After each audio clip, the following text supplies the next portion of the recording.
여러분들 여행 많이 다녀보셨죠? 네. 외국에 여행 다닐 때 참 기분 좋아요. 선글라스도 끼고 카메라도 가슴에 딱 메고 돈주머니도 허리에 꼭 앞으로 차고 모자도 쓰고. 제가 3년 전에 파티마로 성지순례를 가게 됐어요. 한 60분, 전국에 60분 하고 성지순례를 가게 됐어요. 전국에서 오니까 시간들이 다 각자잖아요. 2시간 전부터 모이라고 그랬는데 착한 사람들이 참 제 시간에 다 왔어요. 그래갖고 이제 다 이제 여권 수속을 하고 다 들어갔어요. 한 분이 안 오는 거야, 한 분이. 목포에 있는 분이 아무리 기다려도 다 들어갔는데, 그래서 나하고 이제 우리 가이드하고 초조하게 전화를 해서 어디쯤이냐, 차가 막힌다, 빨리 와라. 그분이 딱 도착을 했어요. 그런데 비행기 수속 거의 이제 한 20분 전에 도착을 하셨어요. 근데 정말 멋있게 하고 왔어요. 뭐 선글라스도 그냥 까만 거 끼고 막 모자도 하고 막 카메라도 막 또 캐리어도 막 2개 막 여권 내놓으라고 여권. 그랬더니 이분이 막 뒤지더니 여권을 안 갖고 왔다는 거, 여권을. 여러분들 아무리 준비해도 여권이 없으면 가요, 못 가요? 못 가요. 발을 아무리 물론 조금 더 일찍 도착을 하면은 여권을 빨리 만들 수가 있어요. 근데 그분은 너무 늦게 도착한 바람에 결국은 그분은 다시 발길을 돌려서 목포로 갈 수밖에 없었어요. 남들은 기분 좋게 파티마를 향해서 성지를 떠났는데 그분만은 여권을 준비하지 못해갖고 비행기를 탈 수 없었어요. 여러분들 이 세상 정말로 열심히 살았어. 막 돈도 열심히 벌고 애들 출세도 막 시켰어. 그래갖고 그냥 다 살다가 이제 죽었어. 죽었는데 베드로 성인이 여권 내놔라, 여권.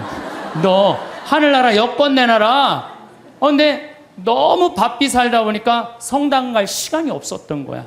먹고 사는데 바빠갖고 하느님을 잊고 산 거야. 나 여권이 없는데요? 그러면 뭐라 그래요? 여권이 없으면 비행기를 탈 수가 없다. 그럼 그때서 아무리 땅을 치고 통곡을 해도 우린 갈 수가 없어요.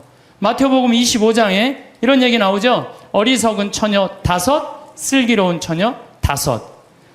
아니 이렇게 신랑을 기다리고 있는데 슬기로운 처녀는 등잔에다가 기름을 준비했어요.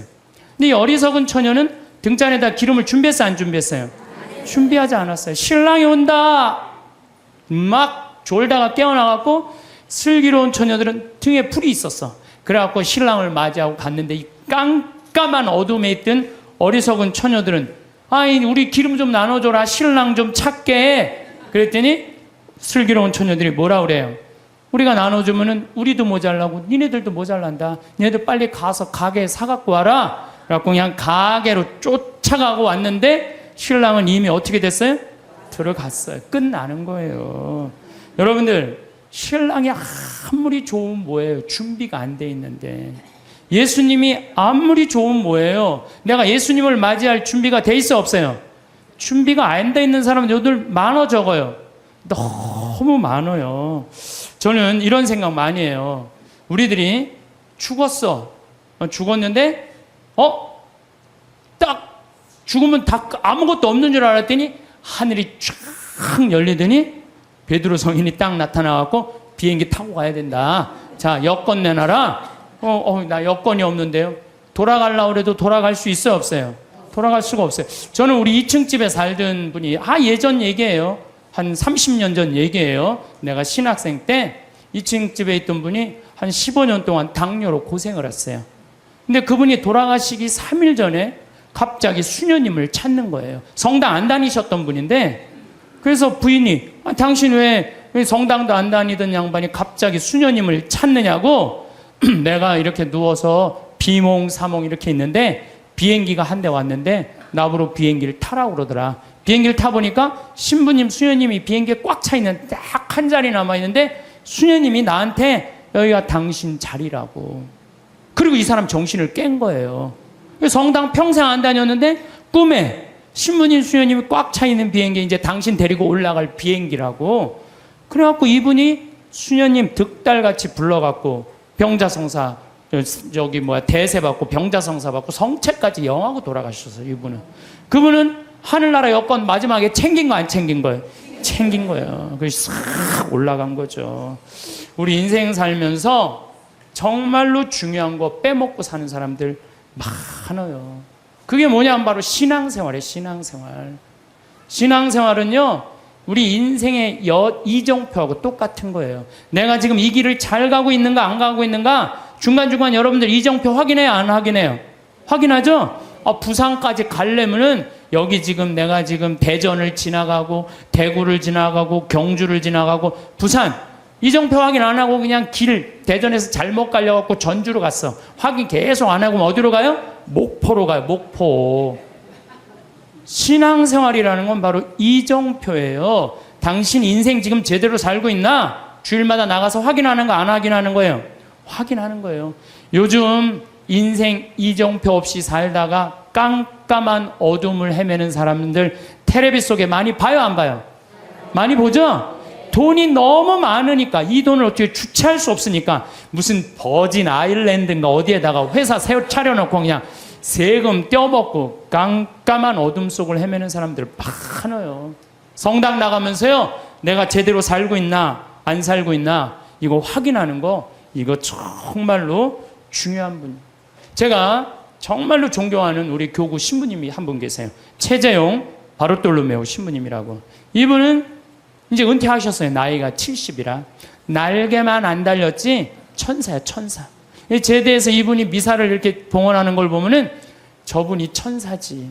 후배 신부들 사랑하고 선배 신부님들 깍듯이 모시고, 정말로 나하고 똑같이 위암 수술한 선배 신부님인데 여러 가지로 선배죠. 너무 존경스러워요. 근데 이분이 어머니가 2011년 1월 9일 날 돌아가셨어요. 근데 어머니가 93살에 돌아가셨어요. 93살. 얼마 전에는 우리 교구 신부님 어머니가 100살에 돌아가셨어요. 100살. 요즘 안 죽어요. 요즘. 여러분들은 몇 살까지 살 것 같아요? 여러분들은 110살, 120살까지 살아요. 며칠 전에 미국에 살던 분이 저한테 내셔널 지오그래픽 잡지를 하나 보냈어요. 지금 태어난 애들은 정확하게 120살까지 산대요. 그 내용이 참 큰일이죠. 근데 어쨌든 이 민기순 마리아 할머니가 93살에 돌아가셨는데, 이 할머니가 명성황후 3대 직계손이에요. 직계손. 그리고 이 집은 신앙이 얼마나 좋은지 신부님 외할아버지가 그 용인 천리성당 옛날에 초대 본당 회장이었는데 멀리에 성당이 있었어요. 집이 있어서, 큰 집이. 근데 매일 미사 참여하고 싶어갖고 성당 바로 앞에 조그만 집에 있는 교우하고 집을 바꿨어요. 왜 바꾸냐? 나 하느님 집 가까이서 살고 싶어. 그래갖고 우리 큰 집으로 가. 난 여기 와서 살 테니까. 성당 밑에서 산 분이에요. 여기 계신 분들도 성당 근처에 집 구하려고 그러는 분들 계셔, 안 계셔요? 계시죠? 그런 분들 하늘나라 여권 늘 챙기는 분들이에요. 하늘나라 여권. 근데 이 할머니가 신부들을 얼마나 예뻐하는지 몰라요. 저도 이제 할머니 이제 집에 한번 놀러를 간 적이 있는데 자기 아들 만지듯이 나를 막 얼굴을 주물르면서 신부님 내가 평화방송 맨날 본다고 내 신부님 팬이라고 삼계탕을 만들어 주시는데 얼마나 맛있든지. 하여튼 사제라면 정말로 당신 아들같이 사랑하는, 사랑이 정말로 많은 할머니였어요. 이 할머니가 이제 6남매를 낳았는데 제일 큰 아들이 신부가 된 거예요. 그것도 이 신부가 할머니가 옛날에 결혼했는데 5년 만에 생긴 아들이에요. 5년 만에. 그걸 또 하느님한테 봉헌한 거죠. 정말 기가 막힌 할머니야. 근데 이제 할머니가 이제 돌아가실 때쯤 돼갖고 신부님이 갖고 마지막 병자성사를 해주는데 할머니가 묵주를 이렇게 붙들고 계시더래요. 근데 아들이 이제 가니까 할머니가 마지막 눈을 싱겁게 뜨면서 아들을 보면서 어떻게 돌아가셨는지 알아요? 싹 웃으면서, 씩 웃으면서 아들 손을 쫙 잡고, 나는 그 할머니 상상이 돼요. 정말로 유머가 많은 할머니였거든요. 죽으면서 아들 손을 잡고 씩 죽으면서 눈을 딱 감았대요. 이 할머니 뭐가 있는 할머니야? 하늘나라 여권 있는 할머니예요. 나 이제 어디로 떠난다? 하늘나라 여행 떠난다. 평생 하느님 믿고 살았으니 그 하느님 떠난다. 그리고 아들 손을 잡고 싹 웃으면서 난 또 그렇게 죽는 사람 세상에 처음 봤어요. 죽으면서 싹 웃으면서 죽는 사람 몇 명이나 될 것 같아요? 그렇게 많지 않아요. 여러분들도요, 평생 하느님 열심히 믿었잖아요? 그럼 돌아가실 때 어떻게 돌아가실 수 있어요? 어떻게? 나 이제 못 탄다? 하늘나라 비행기 탄다. 싹 웃으면서 돌아가실 수 있어요. 저는 그게 참 저한테 굉장히 묵상거리예요. 하늘나라 여권 있는 사람들은요, 죽는 게 하나도 안 무서워요. 이제 비행기만 타면 어디로 가? 하늘나라 올라가는 거야. 근데 뭐가 무서울 게 있다고. 안 죽으려고 빠둥빠둥거리고 그래요. 나 조금 있으면 이제 하늘나라 타고 올라가는 건데. 여러분들, 어느 날 거미가 나뭇가지에서 쫙 줄을 타고 내려와갖고 집을 졌어요. 쫙 집을 졌어. 이 육각형 정방향으로 싹 집을 졌어. 이 큰 나뭇가지 밑이니까 공간도 넓고, 이 거미줄을 쳐놓으니까 뭐 나방도 와서 붙고 파리도 와서 붙고, 그냥 돌아다닐 때마다 너무 기분이 좋은 거야, 거미가. 그래서 그거 다 거미줄로 말아서 침해갖고 발라갖고 그냥 때 따라 철 따라 찾아 먹으니까 이 거미가 너무 행복했어요. 근데 오늘같이 이렇게 안개가 자욱한 날 거미줄 손을 보려고 쫙 다녀봤어. 근데 끊어진 것도 있고 이러는데 하늘로 이렇게 줄이 하나 나 있는 게 눈에 거슬리는 거예요. 이게 뭐지? 이건 다른 거미줄하고 연결도 안 돼 있어갖고 여긴 파리도 안 붙겠네? 나방도 안 붙겠네? 이런 쓸데없는 줄은 끊어버려야지. 자기가 나뭇가지에서 타고 내려온 그날을 까먹은 거, 이 거미줄이. 거미가. 그래갖고 그냥 그 거미줄을 딱 끊어버린 거야. 끊으니까 어떻게 돼요? 땅바닥에 떨어져갖고 그냥 지나가는 짐승 발에 밟혀서 자기도 죽고 그 화려한 넓은 거미줄도 다 요절이 나는 거죠. 여기 계신 저나 여러분들 누구 타고 내려왔어? 하느님 타고 내려온 거예요. 그래갖고 처음에 성당 다닐 때는 모든 게 다 하느님이 은총인 것 같아. 그래갖고 하느님한테 감사도 드리고 매일 미사 참여도 하고 주일 미사도 가고 막 돈도 또 너무 잘 벌려. 성당 나가다 보니까 하느님 축복 받아갖고. 근데 벌려도 너무 많이 벌리면 문제가 돼요. 왜? 주일날도 아까우네. 내가 이거 주일날 가게 문 안 닫고 나가면 돈 더 벌 수 있을 텐데. 돈에 살살 눈이 멀으면 어떻게 돼요? 헌금 내는 것도 아까운 거야. 주일 헌금 내는 것도 아까운 거야. 요즘 신천지에서 이제 천주교 교우들 그만 포섭하라고 명령 떨어졌다고 그러더라고요. 여러분들 그거 알아요? 몰라요? 신천지에서 천주교 신자들 많이 포섭해 갔는데 아이 헌금을 1,000원밖에 안 낸대잖아요. 그래갖고 신천지에서 명령을 내렸대. 이제 천주교 신자 포섭하지 말아라. 그래서 이제 뭐 신천지 때문에 스트레스 받을 거 하나도 없어요. 예. 헌금 내는 것도 아깝고 교무금 내는 것도 아까운 거야. 11조 내는 것도. 더욱이 내가 돈이 많으니까 성당 질 때마다 회장들이 와서 더 내라고 그러네. 신부님도 날 보면 더 내라고. 그냥 점점 성당이 부담스러운 거. 내 돈 뺏기는 것 같으니. 그래서 점점 성당을 나가기 싫어. 근데 새로 본당 신부님이 오셨는데 마음에 안 들어도 너무 마음에 안 드는 신부님이 온 거야. 강론도 정치 얘기만 하고 사회 얘기만 하고 마음에 안 드는 거야. 냉담 핑계로 최고로 좋은 핑계가 뭐예요? 본당 신부예요.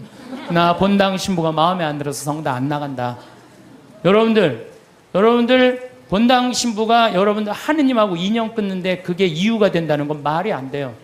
본당 신부가 마음에 안 들면 보좌 신부 미사에 나가면 되잖아요. 그렇잖아요. 아니 보좌 신부도 마음에 안 들면 옆 성당 나가면, 요즘 성당이 얼마나 많아요. 조금만 가 옆 성당인데 그게 뭐가 이유가 돼요.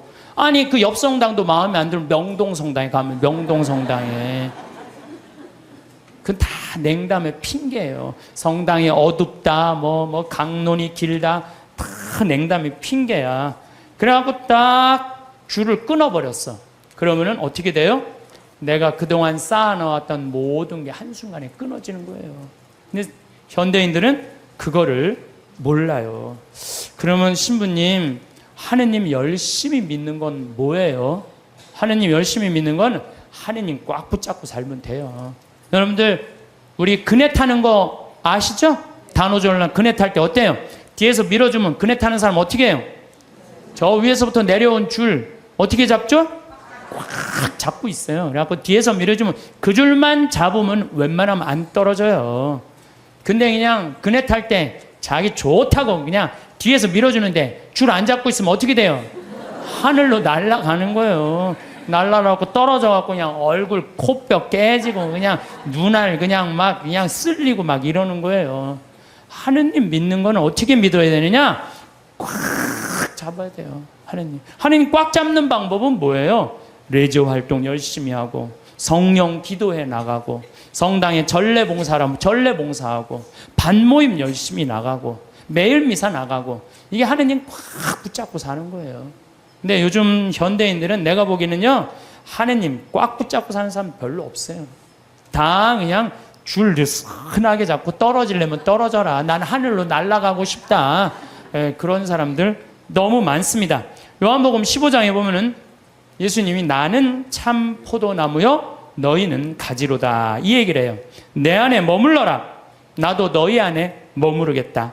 가지가 포도나무에 붙어 있지 않으면 스스로 열매를 맺을 수 없는 것처럼 너희도 내 안에 머무르지 않으면 열매를 맺지 못한다. 너희는 나 없이 아무것도 하지 못한다. 우린 누구 옆에 꽉 붙잡고 살아야 돼? 예수님 꽉 붙잡고 살아야 돼요. 근데 그냥 예수님이 주일날 나가는 거 귀찮다고 본당 신부 강론이 마음에 안 든다고 줄 놔버리면은 우리는 그냥 끝나는 거예요. 제가 얼마 전에 세례받고 신학교 가고 그 다음에 거기서 신부된 수원교구 조원동 주교자 성당에 강의를 가게 됐어요. 근데 보통 출신 성당에 강의 잘 안 가요. 왜? 어렸을 때 나 코 흘리고 맨날 나 사고 치고 다녔던 거 다 본 분들이 그냥 다 아직도 있는데 그 성당에 왜 가요? 동창 신부들도 그러더라고요. 야, 너 그 출신 성당에 가서 강론하는 거 아니야. 예수님도 예언자 고향에서 존경받지 못했다는데 네가 뭐라고 그냥 거기 출신 본당에 가서 강의하느냐? 그러길래 내가 한마디 했어요.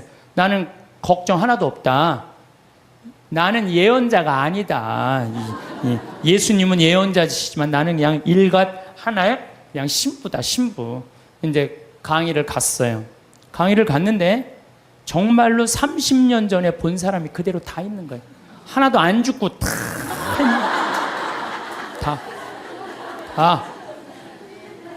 처음에는 당황스럽더라고요. 왜? 내가 중학교 1년 때 맨날 코 흘리고 그냥 다녔던데 그냥 아줌마들이 그냥 다 그냥 그대로 다 있는데 그분들한테 강론한다는 게 쉽지가 않더라고요. 근데 이제 강의가 이제 2시간 강의가 끝났는데 정말 기가 막히게 예쁜 아줌마가 정말 곱더라고요. 날 보더니 시모님 저 아시겠느냐고. 얼굴은 분명히 알겠는데 누구 엄마인지를 모르겠는 거야. 누구 엄마인지를. 나 기억이 난다고. 그랬더니 알긴 뭘 아느냐고. 나 누구 엄마라고. 그랬더니 어렸을 때부터 같이 자랐던 친구 엄마야. 근데 나는 정말 아줌마인 줄 알았어요. 몇 살이냐 그러니까 78이래. 78. 내가 이렇게 계산을 해봤어요. 내가 중학교 1학년 때부터 본 아줌마니까 내가 43살부터 봤더라고 그 아줌마를. 근데 그때 모습이나 지금이나 안 변했어. 참 요즘은 늙어도 늙은 것 같지가 않아서 걱정해요. 근데 어쩜 그렇게 이쁘고 고운지. 근데 내가 그분한테 감동받은 건 다른 게 아니에요. 그때도 성당 열심히 나가더니 30년이 지난 지금도 어때? 열심히 나가는 거야. 성당 열심히 다니는 사람은 얼굴이 달라도 달라요. 늙어도요 추하게 안 늙어요. 성당 열심히 다니는 사람 이뻐요. 이뻐. 그렇게 이쁘더라고요. 보면서. 또 제가 얼마 전에 평택 비전동 성당 내 첫 본당 신부했던 데를 초청을 해서 주일날 갔어요. 평일날은 뭐 가끔 갔었지만 주일날은 처음 간 거예요. 성당이 1000명도 도왔어요. 성당이. 근데 그 앞에 앉은 사람 보니까 17년 전에 앉아있던 사람이 그대로 앉아있더라고요. 이게 무슨 얘기냐면은 하느님 믿는 거는 변함이 없어야 돼요. 봄에 나갔다가 가을에 안 나가고 더운 날 안 나가고 시원한 날 나가고 성탄 때 나가고 평상시엔 안 나가고 이러는 게 아니고 눈이 오나 비가 오나 바람이 부나 변하지 않고 계속 나가는 거. 이게 신앙생활 제대로 하는 거예요. 그래서 저는 여러분들 신앙생활 앞으로도 변함없이 어떤 풍파가 닥쳐와도 변함없이 성당 나가길 바라요. 하느님 어떻게? 하느님 꽉 붙잡고 사는 사람 죽을 때 어떻게 죽을 수 있어? 왜 죽을 때 씩 웃을 수 있어? 하늘나라 여건 있잖아요. 내가 하느님 온전히 꽉 믿은 사람은요, 죽음이 아니에요. 죽음은 새로운 삶으로 옮아가는 거예요. 새로운 삶으로. 하느님 믿는 건 그런 거예요. 그래서 저는 제가 여러 번 요즘 요 근래에 죽음이라는 걸 경험하면서 정말 많이 묵상을 해봤어요. 죽는 게 뭔가. 이게요, 하늘나라로 건너가는 다리일 뿐이에요. 죽는 거 무서워할 필요 하나도 없어요. 신부님, 그런데 저는요, 가끔 믿음이 흔들릴 때가 있어요. 꽉 붙잡고 사는데 이게 정말로 하느님이 계신가 안 계신가 의심스러울 때가 있어요. 여기 계신 분들도 그럴 때 있어요, 없어요? 그거는요, 저도 그래요. 믿음하면서 계신가 안 계신가 이거 의심 안 하는 사람 한 사람도 없어요. 심지어 성인들도요, 극도의 유혹을 받는다고 그래. 신앙생활하면서 의심을 하는 건 당연한 거예요. 근데 혹시 여기 계신 여러분들 가운데 내가 태어난 날 의심하는 분들 계셔요, 안 계셔요? 네? 태어난 날 의심하는 분 있어요, 없어요? 만약에 태어난 날 의심하면 내가 있는 존재를 의심하는 거, 안 의심하는 거예요? 그런데 혹시 여기 태어난 거 보신 분 계세요? 내가 엄마 태를 열고 나올 때 피를 뒤집어 쓰고 딱 나오는 순간 엄마가 나를 안고 빵긋 웃었던 그 모습 기억나요, 안 나요? 기억 안 나죠? 그런데도 네 생일이 6월 7일이다. 그러면 그날이 내 생일인 줄 다 알아요. 이 엄마가 내 엄마일까? 이거 의심하는 사람 없어요. 여러분 혹시 이 엄마가 내 엄마일까? 이렇게 의심한 적 있어요, 없어요? 요즘은 하도 텔레비에서 엄마가 많이 바뀌는 드라마가 많이 나와갖고 텔레비가 사람 망쳐놓는다니까. 그건 극히 드문 거고요. 다 여러분들 엄마가 배 아파서 다 난 거예요. 근데 여러분들 생일상 받은 날 맨날 엄마 나 난 거 맞아? 이놈의 새끼야, 내가 너 배 아파서 났어. 내가 너 난 믿어. 근데 내가 본 적이 없어서 난 믿음이 안 생기는데? 신앙도 똑같아요. 하느님이 나 빚어 만드는 거 나 본 적 없어. 그래도 내가 너를 빚어 만들었다. 하느님이 이렇게 말했으면 믿어야 돼, 안 믿어야 돼? 믿어야 돼요. 근데 그냥 맨 하느님 미사 할 때마다 하느님 계신 거 맞아? 맞아? 맞아? 이러면 하느님한테 두들겨 맞아? 안 두들겨 맞아요? 하느님한테 두들겨 맞아요. 더욱이 우리 하느님은 당신의 아들을 역사 안으로 보내셨어요. 제가 참 이런 우리가 글이 생긴 게 10,000년 전이야. 10,000년 전. 10,000년 전이 글이 생겼는데 그러니까 이때부터는 역사가 기록이 된 거예요. 부처님이 예수님 탄생 624년경에 오셨어요. 예수님 탄생하시기 전에. 그 다음에 부처님이 한 570년경에 오셨어요. 570년경. 그 다음에 예수님을 기점이야. BC라는 게 Before Christ. 예수님 오시기 전 570년에 공자님이 오셨고, 예수님 오시기 전 624년경에 부처님 오셨어요. 그 다음에 이제 AD, 이거를 기원 후란 안노 도미노라고 그래요. 이게 안노 도미노. 예수님의 해라는 거예요. 주님의 해라는 뜻이야. 그리고 마호메트는 몇 년에 왔냐면 571년에 왔어. 571년에. 예수님이 기점. 예수님 탄생 624년. 나는 여러분 혹시 공자님 의심하는 분들 계세요? 역사 안에 오신 거? 의심 안 하죠? 공자님 왔다 가시고 너 거기에 다 있잖아요. 공자님 얘기요. 부처님 혹시 여러분들 왔다 가신 거 의심하는 분들 계세요? 없어요. 시달타라고 왕으로 왔다 갔어요. 예수님도 역사 안에 왔다 가고 마호메트도 역사 안에 왔다 갔어요. 근데 가끔 정말로 무식한 종교 지도자를 만나는 정말 어처구니 없는 사람들은 부처님 없다 이거야. 공자님 없다 이거야. 마호메트 없다 이거야. 우리 예수님만 있다 이거. 예수님만. 이건 말도 안 되는 얘기예요. 선택의 문제. 예수님, 부처님을 그러면은 예수님 오기 전에 있던 사람들은 구원 하나도 없어요? 여러분들 한번 생각해봐요. 예수님 탄생하기 전에 인도에 있는 사람들은 하나도 구원 못 받아요? 아니, 한번 생각을 해봐요. 가끔 정말 어처구니 없는 사람, 그런 사람 구원 못 받는데, 그거는 하느님이 결정할 일이지 내가 결정할 일이 아니에요. 교회는요, 그런 사람에게도 구원 있다고 얘기해요. 우리 교회는. 왜? 교회 밖에도 구원이 있다는 거예요. 교회 안에만 구원이 있는 게 아니라는 거예요. 아니, 저 아프리카의 원주민들은 평생 예수님 얘기 하나도 들어본 적이 없는데, 그러고 죽었어. 착하게 열심히. 그럼 그 사람 구원 있어요, 없어요? 있는지 없는지는 우리는 잘 몰라요. 근데 누구한테 유보해줘야 돼? 하느님한테 유보해야 돼. 구원을 결정하는 건 내가 하는 게 아니에요. 누가 결정하는 거예요? 하느님이 결정하는 거예요. 제가 여러분한테 드리고 싶은 말씀은 예수님 역사 안에 왔다 가셨다는 거예요. 역사 안에. 그 예수님을 보고 베드로가 탄생한 거예요.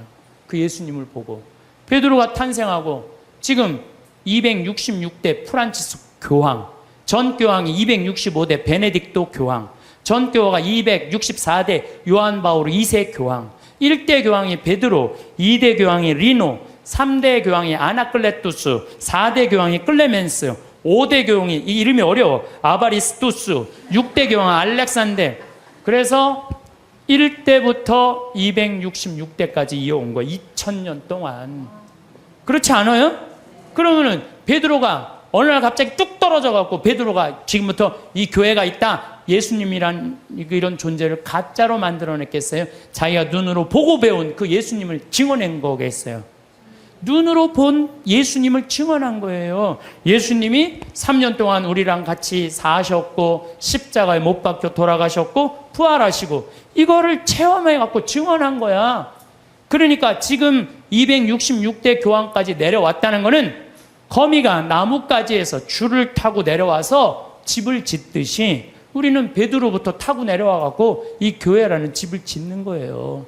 그러니까 여러분들, 성서에, 신약 성서에 있는 게 하나도 거짓이 없어요. 예수님이 베드로가 직접 보고 증언한 거예요. 베드로뿐만 아니라 12제자, 12제자만 보고 증언했어요. 그 외에 수많은 사람들이 보고 증언한 그 교회가 지금까지 이어져 내려온 건데, 그걸 의심하면 어떻게 했냐 이거예요. 나는 있느냐 없느냐 이것 따지는 사람들을 보면 다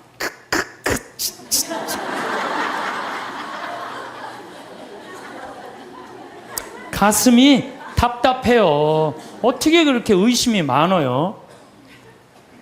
하느님은 우리를 지어내신 주물주시고 창조주셔요. 그냥 꽉 붙잡고 살면 돼요.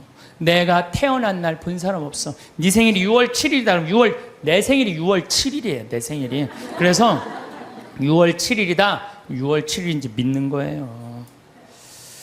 정화상 성인은 감옥에서 쓴 책 상대상서에서 이런 글을 써요. 사람이 한 편의 걸작이나 한 편의 명화를 보면 존경하고 예찬하듯이 우주 만물에 한없이 많고 아름다움도 하나의 걸작이고 명화일진데, 드물게도 그것을 만든 이가 누구인지를 묻지 않으면 어떤 이유인지 모르겠습니다. 우리가 모나리자, 레오나르도 다빈치가 그렸다 그러면 레오나르도 다빈치가 그린 줄 아는 거예요. 경복궁 이거 진 사람 있다 그러면 경복궁 진 사람 있는 거예요. 이 우주 만물, 얼마나, 저 산 얼마나 아름다워요. 아름답죠? 저 물 한 개 피는 거 봐요. 구름 얼마나 아름다워요. 저 아름다운 걸 보면서 이 우주 만물의 지은이가 누구인지를 묻지 않으면 얼마나 답답하냐 이거예요.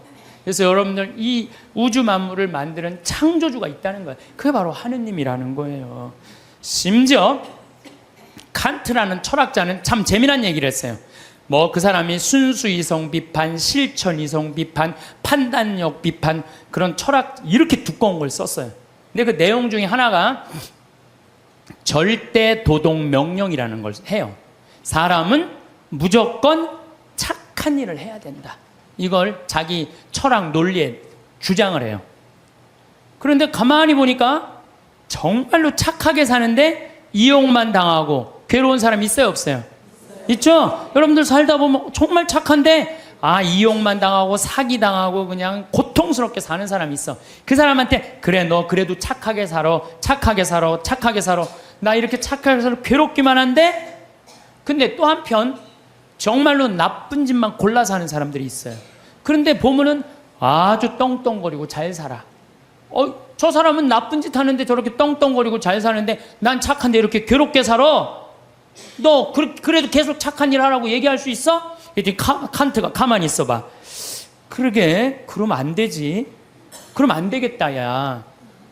착한 일을 하면서 끝까지 착하게 산 사람은 마지막 날 하느님이 거기에 대한 보상을 다 해준다.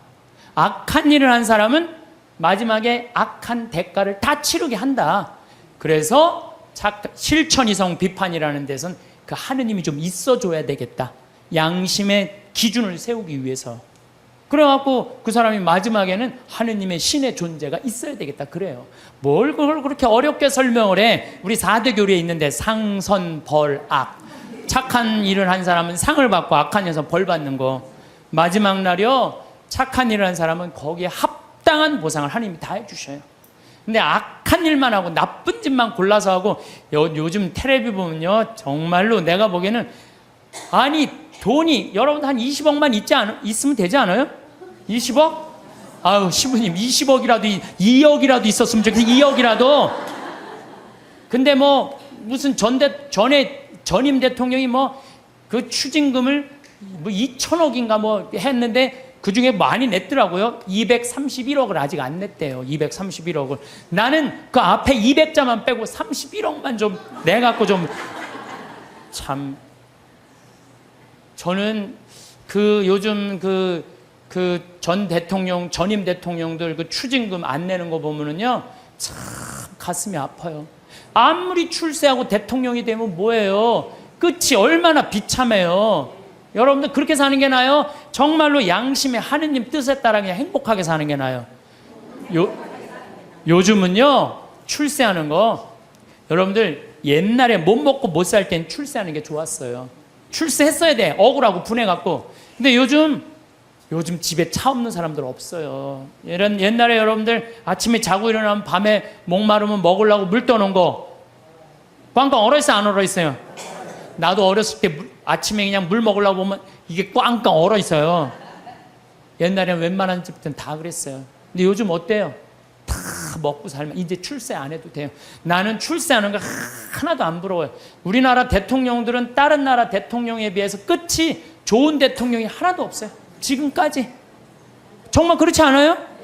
뭐 그냥 그 사랑하는 그냥 중앙정보부장한테 그냥 마지막에 총 맞아 죽고, 두 대통령은 감옥에 가고, 또 두 대통령 아들들 다 감옥에 갔어. 아들들. 그렇잖아요. 또 한 대통령 그냥 바위에서 뛰어내려서 돌아가시고, 그냥 또 그냥 최근에 대통령은 그냥 아들이 안 되니까 형이라도 다녀오라고 그냥 형 보내고 그냥. 참 뭐가 좋아요? 출세하는 게. 그냥 양심껏 사는 게 제일 좋아요. 양심껏 사는 게. 그러니까 여러분들 출세하는 거 하나도 부러워하지 말아요. 어쨌든 착하게 산 사람은 상을 받고 악하게 산 사람은 벌을 받아야 된다는 거예요. 그러기 위해서 누가 있어줘야 된다? 하느님이 있어줘야 된다. 하느님이. 세상 만물 질서정연하게 돌아가는 이유도 질서의 하느님께서 세상의 질서를 세워주셨기 때문에 우리가 살 수 있는 거예요.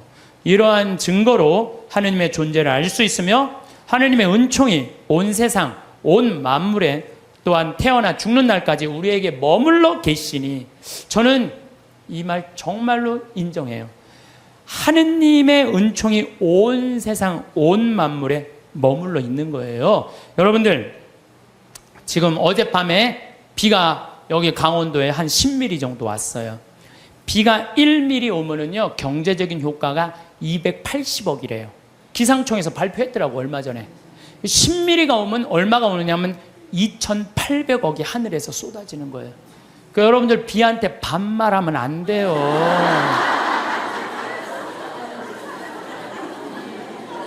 근데 우리는 얼마나 건방지냐 하면은 비 왔네? 비 오고 있네? 이게 말이 돼요? 비 오시네. 비 오시네. 빗님 오셨네. 이래야지. 비 왔네가 뭐예요? 내가 우리 여기 지금 고추를 2만 포기를 심어놨어요. 3,000평에다가. 근데 10일 동안 빗님이 안 오셨어요. 그러면은 10일 정도 안 오면요, 말라요. 마르기 시작하면요, 고추가 마르는 게 아니라 내가 입이 바짝 내가 말라요. 감자, 옥수수 지금 3,000평, 5,000평 다 심어놨어요. 근데 어젯밤에 이렇게 누워서 자는데 빈님 오는 소리가 들리더라고요. 난 미소가 싹 젖이는 거예요. 하느님 감사합니다. 우리 고추들이 싱싱하게 자랄 수 있도록 빈님을 내려주셔서 감사합니다. 사실은 저 빈님한테 존댓말 하는 사람만 물을 쓸 수 있어요. 막 반말하고 비 왔네. 아유 지겨워 짜증나. 빈님이 오시는 게 얼마나 중요한데 그걸 지겹다 그래. 농민들한테는요 저게 생명이에요, 생명. 만약에 저걸 내가 한번 재작년인가 3년 전에 배추밭에 가을 마른 장마가 왔어요. 가을 동안 한 번도 빈님이 안 오셨어. 저 강물을 터서 하는데요 그 전기, 노력, 돈이 얼마가 들어가는데요. 그걸 전국적으로 다 한다고 생각을 해봐요. 그러니까 1mm 오면요 280억 내려주시는 거 맞는 거예요. 그러니까 우린 빈님을 해도 어떻게? 빈님 오시네. 감사해야 돼요. 더욱이 우리 저기 지금 이 어두움을 밝히기 위해서 등을 켜놨잖아요. 이거 돈으로 하려면 지금 얼마예요? 우리 한 달에 전기세 500만 원 나가는데 이 큰 건물을 유지하려면은. 근데 낮에 태양이 비춰갖고 온 세상을 밝혀주잖아요. 그걸 전기로 쓰려고 생각을 해봐요. 돈이 얼마가 될 것 같아요? 빈님 공짜로 쓰지, 태양빛 공짜로 쓰지. 이걸 공짜로 쓰면서도 하느님의 이 은총을 저버리면 어떻게 하냐 이거예요. 지금 여러분들 더워갖고 저 에어컨 지금 틀어놨잖아요. 저 에어컨만 틀면 우리가 100만 원, 150만 원 전기 확 올라가요. 근데 저 우리 생태마을 앞에 나가면 느티나 바람이 싹 불으면 기분이 얼마나 좋아. 그 바람을 마저도 감사한 거예요. 그걸 에어컨 바람으로 만들어내려면 원자력 발전소 그냥 26개 다 가동해도 못해요. 우리는요 정말로 걸을 때나 눈을 뜰 때나 잠을 잘 때나 공기는 또 어때? 내가 또 이 스킨스쿠버 다이빙해요. 그 물속에 들어갈 때 30분 그 마시는 그 공기통 사는 게 3만 원이에요. 3만 원. 30분 마시는데 3만 원 들어요. 3만 원. 근데 여러분들은 지금 하루 종일 공짜로 얼마나 돼요? 이게 여러분들이 저 앰뷸런스에 실려갈 때 그 산소호흡기 되면 그건 더 비싸요. 36만 원인데 36만 원. 그러니까 그냥 하루 24시간 숨 공짜로 쉬면은 여러분들 거의 1,000만 원 280억 내려주시지 1,000만 원 공짜로 내려주시지. 그런데 이게 감사하지 않고 살면은 이게 어찌 된 일이냐 그 얘기예요. 참. 하느님 은총 없이 되는 일 하나도 없어요.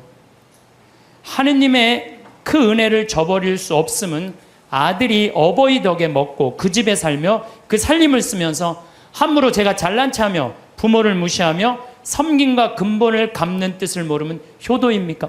불효입니까? 여러분들 태어나갖고 엄마 아버지 세간살이 써요 안 써요?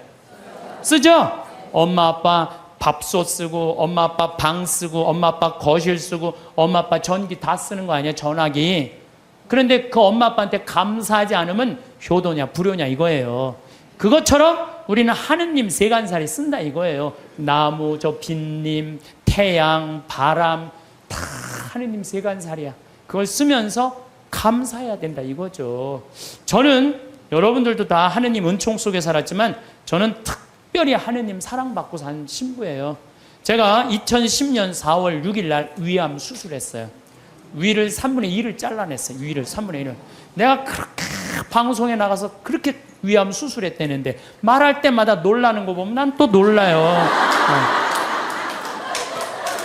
내가 전국적으로 이렇게 수술했다고 얘기해도. 근데 우리 위가 딱 손바닥만 하대. 손바닥. 근데 저는 정 가운데 위암이 생겼어요. 1.5cm가 생겼어요.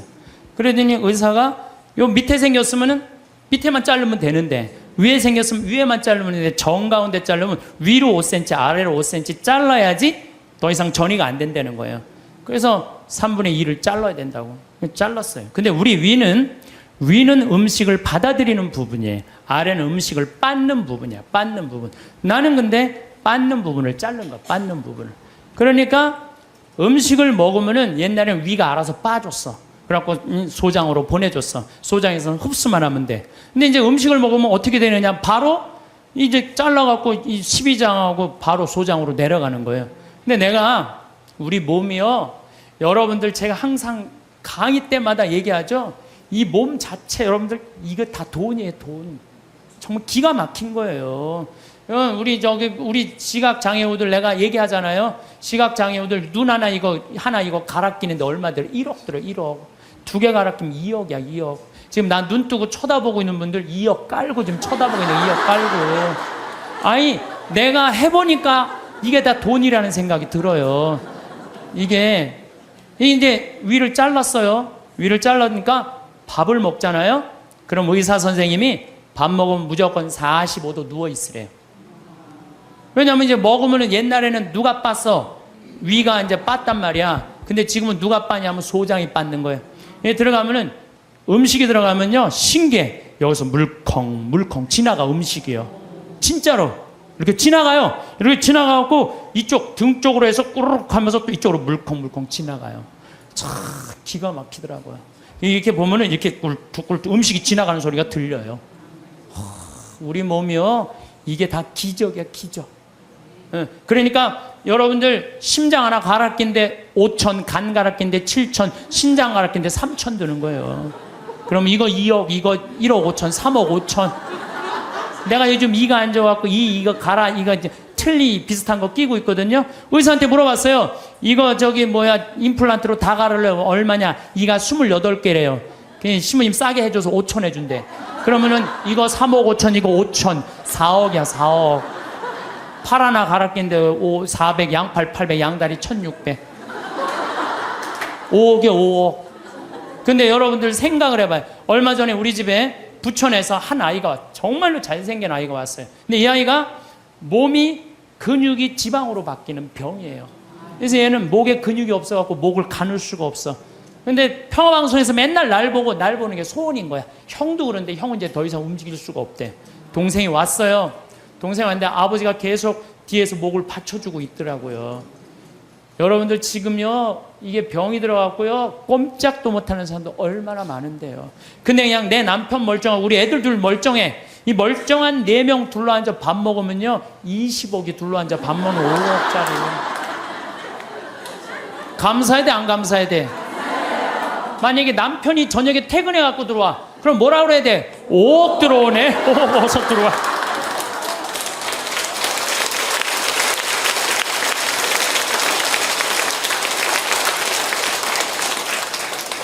근데 제가 수술하고 20일 만에, 20일도 아니네, 14일 만에 우리 직원들이 수술하고 강의를 다 취소해놨는데 딱 하나를 취소를 못한 거예요. 그래서 난 수술하자마자 2주일 만에 강의를 하루 종일, 그것도 2,000명 앞에서 강의를 했어요. 근데 이렇게 강의를 하고 밥 먹고 누워 있어야 되는데 밥 먹자마자 강의를 하면요 위가 그렇게 아픈 거예요. 꼬맨 데가 계속. 근데 2년 내내 아픈 거, 2년 내내. 근데 작년 여기 온 우리 PD 선생님하고 같이 작년에 이스라엘에서 초청을 했어요. 이스라엘에서 초청을 해갖고 예수님 걸어가신 길을 가자는 거예요. 예수님이 딱 27년 3월 26일 날 나자렛에서 떠나갖고 갈릴레아로 갔대요. 27년 3월 26일 날. 근데 내가 작년 3월 26일 날 거길 간 거예요. 그 떠난 날, 역사적으로 떠난 날 거기 나자렛에서 예수님이 두루마기를 펴서 뭐라 그래요? 오늘 이제 기름이 부어갖고 묶인 이들에게는 해방의, 눈먼이들에게는 빛을, 가난한 이들에게는 해방을 이렇게 얘기를 하잖아요. 이게 오늘 나한테 이루어졌다. 그러니까 저놈이 목수의 아들 아냐? 그러니까 예수님 뭐라 그래? 의사의 내 병이나 고쳐라. 니네들 그러겠지만은 사렙다 부인 나만 다 났을 때 다 이방인들 고쳐줬다. 그러니까 그냥 동네 사람들이 열받아갖고 예수님 멱살 끌고 추락산이라고 그러고 시험산이라는데 끌고 내려갖고 밀어 떨어뜨리려고 그래. 근데 그 시험산이 몇 메타냐면 370m 정도 돼요. 높이가. 남산이요 270m예요. 근데 시험산에 거기 예수님 밀어 떨어뜨리는 데는 거기서도 출발한 거예요. 가보니까요 밑에 돌이 그냥 엄청나게 많더라고요. 예수님 거기서 밀어 떨어뜨렸으면 예수님 뼈도 못 추렸어요. 진짜로. 내가 작년에 이건 좀 계속 얘기하겠지만은 내가 거기 와서요 예수님 만나고 왔어요. 그냥 성서를 막연하게만 생각을 했는데 그 예수님을 보니 그 자리에 현장에 가보니까요 살아있는 예수님을 만나는 거야. 그래갖고 그냥 거기서 또 이제 같이 떠난 거지. 예수님하고 제자들이 이제 길을 헤치고 갈릴레아로 가셨다. 루카복음 4장에 그렇게 나와요. 나자렛에서 시험산에서 밀어 떨어뜨려야자 그들을 가로질러 갈릴레아로 가셨다. 갈릴레아까지, 나자렛에서 갈릴레아까지가 60km야. 60km 동안 예수님 생각하고 걸은 거죠. 근데 위암 수술한 놈이 배는 아파 죽겠는데 맨날 걸으니까 배가 아파요, 안 아파요? 잘 때마다 아픈 거예요, 배가. 우리의 삶은 마치 어린 시절 동네 놀이터에서 타던 그네와도 비슷합니다. 그네의 두 줄을 꽉 잡아야 하늘로 힘껏 오를 수 있듯이 우리 삶에서도 가장 소중한 것들을 굳게 붙잡아야 합니다. 어느 노인이 손자에게 이런 말을 했다고 합니다. 손자야, 할아버지가 살아보니 정말 중요한 건 세 가지더구나. 따뜻한 마음, 서로 사랑하는 마음, 그리고 고마워하는 마음이란다. 그 소중한 것들이 무엇일까요? 먼저 따뜻한 마음입니다. 세상이 각박해져도 우리 마음만큼은 따뜻하게 간직해야 합니다. 예전 시골에서 이웃집 굴뚝에 연기가 안 나면 먼저 안부를 묻던 그 마음, 버스에서 자리를 양보하는 마음, 길에서 마주친 아이들에게 미소 짓는 마음 말입니다. 그리고 서로를 아끼는 사랑입니다. 오랜 세월 함께한 배우자에 대한 사랑, 자녀들을 향한 변함없는 사랑, 손주들을 바라보는 눈빛에 담긴 사랑. 이 사랑들이 우리 삶의 든든한 기둥이 되어줍니다. 사랑한다는 것은 늙지 않는다는 뜻이다라는 말이 있습니다. 정말 그렇습니다. 사랑하는 마음이 있는 한 우리의 영혼은 언제나 젊습니다. 결혼 30주년, 40주년을 맞아도 여전히 서로의 손을 잡고 산책하는 부부들을 보면 그 진리를 확인할 수 있습니다. 마지막으로 작은 것에 감사하는 마음입니다. 아침에 일어나 창밖으로 보이는 푸른 하늘, 함께 마시는 차 한 잔의 여유, 오랜 친구와 나누는 도란도란한 대화, 손주가 보내온 문자 메시지 한 통, 이런 소소한 일상의 행복들을 놓치지 않는 마음입니다. 젊을 때는 눈에 보이지 않았던 이런 작은 기쁨들이 이제는 하루의 가장 소중한 순간들이 되었습니다. 이 소중한 가치들을 놓치지 않을 때 우리의 삶은 비바람이 불어도 흔들림 없이 평화로워집니다. 마치 깊이 뿌리 내린 나무가 태풍이 와도 꿋꿋이 서 있는 것처럼 말입니다. 혹시 혼자라고 느끼신 적이 있으신가요? 자녀들이 각자의 삶을 살아가고 친구들과의 만남도 예전만 못하고 때로는 세상에 홀로 남겨진 것 같은 기분이 들 때가 있을 것입니다. 하지만 우리는 결코 혼자가 아닙니다. 보이지 않는 끈으로 모두 연결되어 있기 때문입니다. 이런 말이 있습니다. 외로움을 모르는 사람은 진정한 따뜻함도 모른다. 그렇습니다. 외로움을 느낄 줄 아는 마음이 있기에 우리는 더욱 깊은 사랑을 나눌 수 있는 것입니다. 마치 고향집 뒤뜰의 포도나무를 생각해 보세요. 그 시절 어머니께서 정성으로 가꾸시던 포도나무 말입니다. 무성한 가지들이 각각 다른 방향으로 뻗어 있지만 모두 같은 줄기에서 나온 것입니다. 그 줄기에 단단히 붙어 있기에 가을이면 탐스러운 포도송이를 맺을 수 있었던 것처럼 우리도 가족이라는 뿌리, 지역사회라는 토양, 그리고 이 세상이라는 큰 나무에 연결되어 있습니다. 가끔 멀리 있는 자녀들과 화상통화를 할 때, 손주의 제잘거리는 목소리를 들을 때, 오랜 벗과 옛 추억을 나눌 때 우리는 그 끈이 얼마나 단단한지 느낄 수 있습니다. 또한 동네 경로당에서 만나는 이웃들, 함께 산책하는 공원 친구들, 시장에서 정겹게 인사하는 상인들, 이 모든 관계들이 우리 삶을 더욱 풍요롭게 만들어줍니다. 어느 할머니가 이런 이야기를 했습니다. 처음엔 스마트폰이 어려워서 싫었는데 이제는 이게 없으면 손주들 얼굴을 못 보니까 더 소중해요. 기술이 발달하면서 거리는 멀어져도 마음은 더 가까워질 수 있게 되었습니다. 하지만 무엇보다 소중한 것은 직접 만나는 만남입니다. 함께 앉아 차 한 잔 나누며 서로의 안부를 묻고 손을 잡고 천천히 걷는 그 시간들, 이런 순간들이 우리 삶의 진정한 풍요로움을 가져다 줍니다. 이제 잠시 우리가 당연하게 여기는 것들에 대해 생각해 봅시다. 매일 아침 눈을 뜨는 것, 이것부터가 얼마나 소중한 선물인지 모릅니다. 젊을 때는 당연했던 것들이 이제는 하나하나가 감사한 일이 되었습니다. 늙어서 좋은 점이 하나 있다면 작은 것에도 쉽게 감동받는다는 것이다. 어느 작가의 말입니다. 정말 그렇지 않나요? 창문을 열고 맑은 공기를 깊이 들이마실 수 있다는 것, 아직도 좋아하는 음식의 맛을 느낄 수 있다는 것, 사랑하는 이의 목소리를 들을 수 있다는 것, 이 모든 것이 사실은 큰 선물입니다. 기억하시나요?